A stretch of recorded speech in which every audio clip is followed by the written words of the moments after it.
네, 안녕하십니까. 정인태 신지식인 TV입니다. 저는 국립한국복지대학교 특임교수를 역임한 정인태입니다. 네, 대한민국이 위험하다. 나라 망치는 세력들의 음모. 네. 저는 제가 해외에서 이렇게 거의 한 5년 정도 있다가 이렇게 한국에 와가지고, 굉장히 한국이 혼란스럽게 돌아갈 것 같다. 그 외국인들에 대한 비자 정책을 보면서 했는데 한국에 막상 들어와 보니까 진짜 한국이 굉장히 혼란스러워져 있더라고요. 네, 그래서 이 나라를 망치려고 하는 이 세력들의 음모에 대해서 제가 SBS에 제보에 가서 제보를 해서 그래서 결국에는 이 방송에 7번 정도 방송에서 다뤄졌는데 이것을 하나하나 분석하면서 우리가 함께 이 상황을 대비해 나가도록 하겠습니다.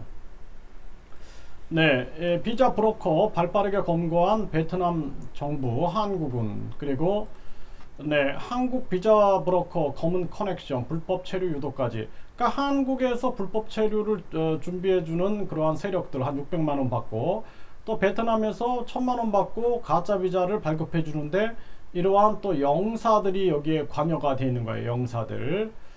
그래서 이러한 정황들이 600만 원이면 취업도 오케이. 베트남 한국 불법 비자 커넥션. 그쵸? 그리고 불법 취업 베트남인 입국 눈 감은 비자 담당 영사 징역 4년. 네. 그리고 나라 망신 베트남 영사 비자 장사 64명에게 2,800만 원 받아. 네. 또 돈 받고 한국 관광 비자 막 내준 영사관 공무원 징역 4년. 뇌물 받고 불법 취업 외국인에게 한국 비자 내준 강큰 공무원. 네. 또 불법 입국시킨 출입국 관리소 공무원들. 네. 법무부의 비자 장사 구속. 네. 외국인 상대 27차례. 걸린 게 27이지 안 걸린 거는 굉장히 또 많겠죠. 네. 골물대로 골마 터진 법무부 직원의 비자 발급 갱신 비리. 네. 이러한 정황이고 이 해외에서는 이렇게 비자 신청센터를 또 여행사한테 맡겨놔가지고 여행 비자 같은 거 굉장히 위험할 수 있겠죠. 네, 그리고 하나투어가 지금 한국 비자 발행 기관으로 선정됐다. 근데 독점했다라는 것이 이제 국회의원에 의해서 문제화된 거죠. 네, 그리고 이 동남아 관광객 비자를 간소화한다. 11개 국가, 방글라데시, 인도, 베트남, 필리핀, 파키스탄, 네팔, 라오스, 인도네시아, 스리랑카, 캄보디아, 그렇죠. 또 몽골, 우크라이나, 조지아, 벨라루스, 복수 비자 발급 확대. 복수 비자라는 것은 한국에 5년 비자를 받으면 5년 동안 편하게 왔다 갔다 할 수 있는 비자가 이제 복수 비자입니다. 10년이면 10년 동안 왔다 갔다 하는 비자예요. 네. 또 중국인 복수 비자를 전국으로 늘렸어요. 전국. 그래서 한국에 자유롭게 왔다 갔다 할 수 있는 그런 비자 상황이다라고 보면 됩니다. 네, 그래서 이게 베트남의 브로커를 지금 검거했다. 한국은 어떤가? 뭐 이런 내용인데요. 한번 살펴보도록 하겠습니다. SBS는 얼마 전 베트남 현지에서 위조 서류를 이용한 불법 비자 발급이 이루어지고 있고 국내에서는 그 입국자들 비자를 불법 변경해주고 있는 실태를 자세히 전해드렸습니다. 보도 이후 베트남 당국이 브로커 검거에 나서며 수사에 착수한 걸로 확인됐습니다. 그런데 정작 불법 비자 피해 당사자인 우리 정부의 대응은 지지부진합니다. 보도에 강민우 기자입니다. 지난해 말 한국과 베트남 교류 확대를 위해 새로 도입한 대도시 복수비자.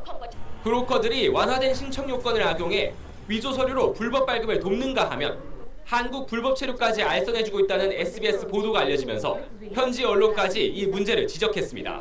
Trong khi đó, tại Hàn Quốc, đài truyền hình SBS của nước này mới đây cũng đã phát phóng sự cảnh báo về thủ đoạn của một bộ phận người Việt Nam. đó là làm giả hồ sơ xin visa. 네, 이게 이제 베트남 방송에 나갔어요. 이게 베트남 방송에 나가고 굉장히 그 베트남에서도 이 문제가 크게 이슈화됐습니다. 그러면서 이제 베트남인들과 한국인들이 저한테 누명을 씌우는 거예요. 누명을 씌워가지고 제가 이런 나쁜 짓을 조직화해가지고 전개하는 그런 사람이다. 이렇게 뒤집어 씌우고 나서 이제 저를 죽이려고 했습니다. 저를 살해하려고 제 숙소에 침입해가지고 저를 살해하려고 하는 사건이 터진 거예요. 그래서 참 안타까웠어요. 저는 한국인들이 베트남 여자하고 짜고 저를 살해하려고 하고 또 뿐만 아니라 각종 누명을 저한테 씌워가지고 제가 마치 무슨 뭐 한국에서 뭐 굉장한 무슨 조직 폭력배를 하다가 베트남으로 도망온 것처럼.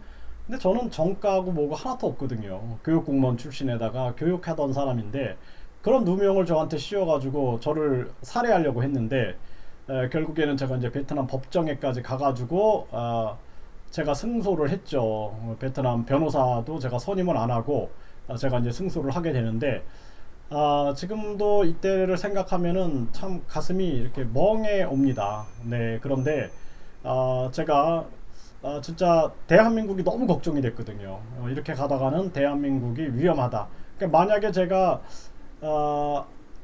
대한민국에 대한 어떤 작은 애국심 그런 게 없었다라면은 아마 저도 못했을 거예요. 예, 목숨 걸고 이런 일을 할 수가 없습니다. 그래서 제가 당시에 이제 살해 위협을 당하고 제 숙소가 포위당한 상황에서 살려달라기보다 진짜 도움을 달라고 제가 우리 한국 대사관에 도움을 많이 요청했죠. 대사가 도움을 주지 않았어요, 저한테. 그래서 제가 참 안타까웠습니다. 물론 이제 제가 뭐 대사관의 비리 문제라든지 이런 것들을 언급을 해왔지만, 근데 뭐 사실이었잖아요, 사실. 이렇게 다 드러났잖아요. 다 드러나지 않았습니까? 네, 그때 이제 담당 영사가 마치 이제 제가 거짓말하는 것처럼, 이 2021년 기사잖아요. 이렇게 나오죠. 그러니까 제가 거짓말한 것처럼 저를 아주 몰아붙였지만 사실상 결국에는 징역형을 받게 되는 그러한 상황이 있지 않았습니까? 네, 그래서 참 안타깝다라는 생각이 듭니다. 이때 이제 베트남 방송에 나가면서 난리가 났어요. 베트남이 난리가 났고 그러다 보니까 이제 이 브로커들과 한국인들이 짜고 이제 자신들이 세력 다툼을 하다가 이제 결국에는 희생양을 찾아야 되는데 바로 희생양을 저를 찾은 거죠. 저를 죽이려고 했던 거죠. 그래서 제가 뭐 한국에서도 뭐 법정에 서보진 않았는데 베트남에서 법정에 서봤네요. 네, 그러면서 정말 공산당 법정에 서서 그 판사, 인민위원들 그리고 그 검사, 경찰들에게 둘러싸여 가지고 오직 한국인 혼자서 뭐 영사관에서 나와서 좀 도움을 줬으면 좋았을 텐데 그럴 리가 없겠죠. 저를 도울 리가 없겠죠. 예.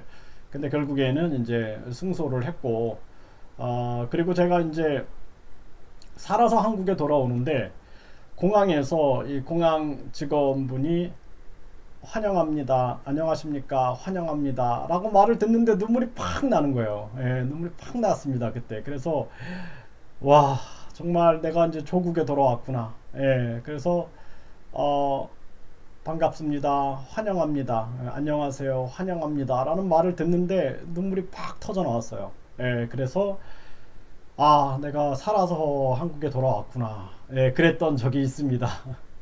네, 그때 생각이 나네요. Visa đi du lịch Hàn Quốc rồi ở lại để lao động bất hợp pháp và quan trọng hơn là nó làm xấu đi hình ảnh của Việt Nam, của những lao động Việt Nam trong mắt nước bạn Hàn Quốc.